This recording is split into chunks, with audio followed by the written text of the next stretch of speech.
So we have a forum today at PATH, but we also have a sophomore speech. So give it up for Hazel.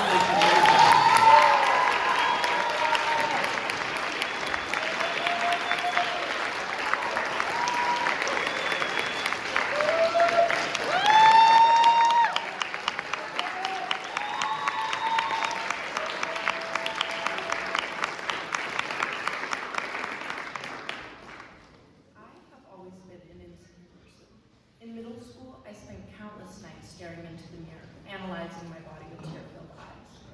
I was disgusted by how I looked, and that resentment started to reflect in my behavior. It seeped into my daily life, nestling into one place in particular, the way I dress. I wasn't pretty, so I wasn't going to wear pretty clothes. Instead, I wore things I felt bad in, only so I could tear myself down further. After all, I would never have the body to wear those crop tops or mini skirts, so I didn't bother. Surely I would feel more comfortable in clothes that I hated, right? Because at least then, if someone tried to crush me, all they would find were already broken pieces. One day, after scrolling through Pinterest and looking at all of the unachievable bodies and closets, I talked to my best friend at the time. I was ranting about my insecurities in a fit of self-pity when he texted me something that inspired the events of the next few months. Why can't you be confident? Nobody's stopping you. It seemed like such a little sentiment, but it also opened my eyes to the very real possibility that perhaps it wasn't anybody but me who was holding myself back. I decided that because I was going into my freshman year, I would make a change.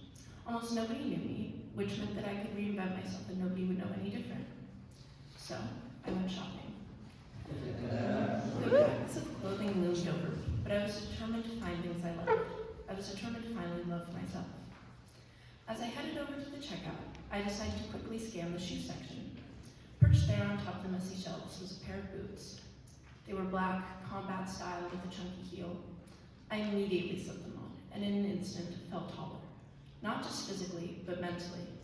This was the little thing I was searching for, the little thing that would test my limits. I was ecstatic to wear them, to try something new, to embrace the wave of confidence that washed over me with the additional 4.5 inches. But I couldn't shake the nagging anxiety that tugged at my stomach. The worry of judgment hadn't dissipated so quickly. As I walked through the hallways at school, all I could think about was how loud the heels of my shoes sounded against the concrete. With every thunderous step, I wanted to shrink down into nothingness. I felt strange and out of place, like I was wearing a costume.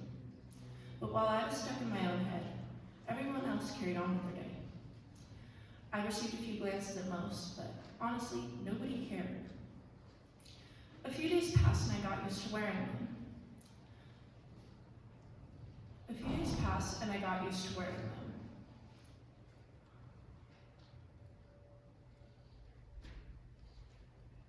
I strained my back and held my chin up.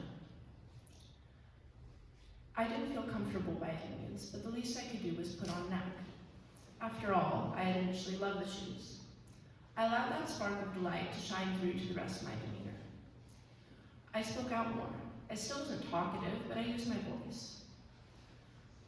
I was no longer afraid of taking up space when going about my day. I began to let my thoughts be heard, rather than bottled up to disquietly ponder over. Putting on a false front of self-assurance helped put me at ease with who I was, or at least who I was pretending to be. That year, I heard a lot of my new friends' first impressions of me. There were many, not all nice, but one thing I didn't get often was shy. Over the course of a few months, that persona that I had created, the pretending that had pushed me to feel secure, had paid off. I viewed myself in a new light. I didn't have to change my flaws to allow myself to feel pretty.